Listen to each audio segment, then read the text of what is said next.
हर हर महादेव दोस्तों, मैं साधना अपने YouTube चैनल भक्ति सागर में आपका स्वागत करती हूँ। दोस्तों, चैनल पे अगर आप पहली बार हैं तो चैनल को सब्सक्राइब कर लीजिएगा, बेल आइकन के बटन को भी प्रेस कर दीजिएगा ताकि आने वाली वीडियो की नोटिफिकेशन, पूजा पाठ से संबंधित जानकारी की वीडियो आप लोगों को सबसे पहले मिल सकेगी।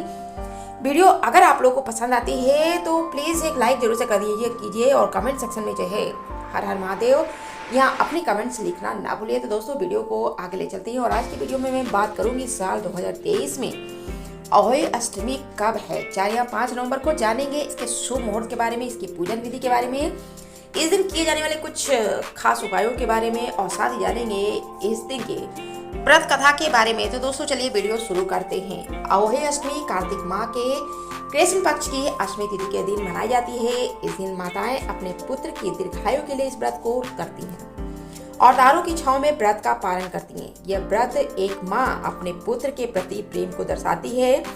इस दिन माँ अपने पुत्र की रक्षा के लिए निर्जल व्रत रखती हैं, जबकि निसंतान जो महिलाएं होती हैं वो पुत्र की कामना के लिए इस व्रत को करती हैं। और साल 2023 में अहोई अष्टमी का पर्व 5 नवंबर को मनाया जाएगा।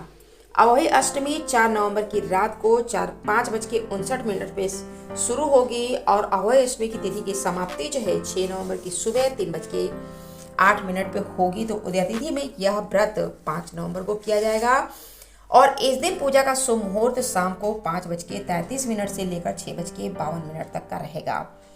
तारा देखने का समय है 5:58 पे।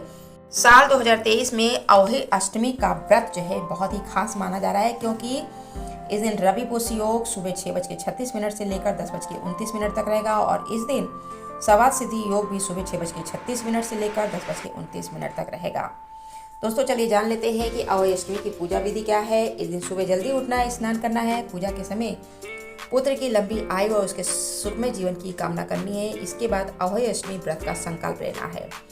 माता पार्वती की आराधना करनी है। अहोई माता की पूजा के लिए गेरू से दीवार पे उनके चित्र के साथ जो है शाही और उसके 7 पुत्रों की तस्वीर बनानी है और माता जी के सामने चावल की कटोरी, मूली, सिंघाड़ा आदि रखकर अहोई अष्टमी की व्रत की कथा सुनना है। सुबह पूजा करनी है और पूजा करते समय जो है एक लोटे में पानी और उसके ऊपर जो है करवे में पानी रखते हैं। वही करवा रखते हैं जो कि आपने जो करवा चौथ में इस्तेमाल किया था। और शाम को चित्रों की पूजा करनी है और लोटे के पानी से शाम को चित्रों की पूजा करके इसी लोटे के पानी से शाम को चावल के साथ जो है तारों को आधार्य देना है। अहोई पूजा में चांदी की अहोई बनाने का विधान है, जिसे शाही कहते हैं और शाही की पूजा रोली, अक्षत और दूध भात से करी जाती है। जान लेते हैं अहोई अष्टमी के दिन किए जाने वाले कुछ विशेष उपायों को। अहोई अष्टमी के दिन अहोई माता की पूजा में सफेद फूल अर्पित करिए। अहोई अष्टमी के दिन जो शिवलिंग का दूध से अभिषेक करिए। माता पार्वती, भगवान शिव की पूजा करिए। इस उपाय को आप अहोई अष्टमी से शुरू करके भाई दूज तक कर सकती हैं। अहोई अष्टमी के दिन अहोई माता को सिंदूर अर्पित करिए, इससे संतान सुख की प्राप्ति होती है। कथा जान लेते हैं।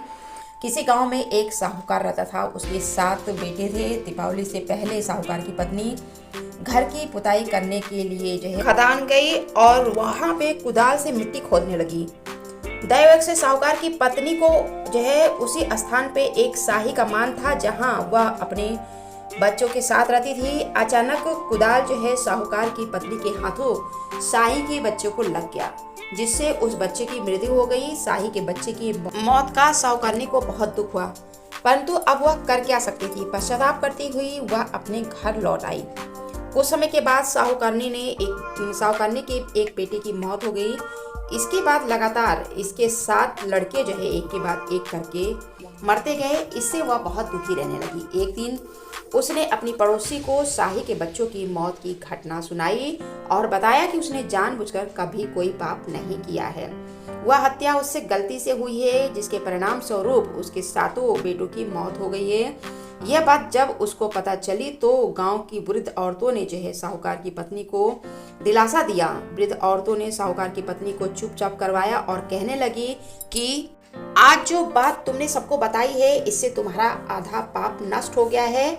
इसके साथ ही उन्होंने साहूकारनी को अष्टमी के दिन अहोई माता तथा शाही और शाही के बच्चों का चित्र बनाकर उनकी आराधना करने को कहा। इस प्रकार से क्षमा याचना करने से तुम्हारे पाप खुल जाएंगे और दूर हो जाएंगे कष्ट सारे। साहूकार की पत्नी ने उनकी बात मानते हुए कार्तिक मास के कृष्ण पक्ष की अष्टमी का व्रत रखा।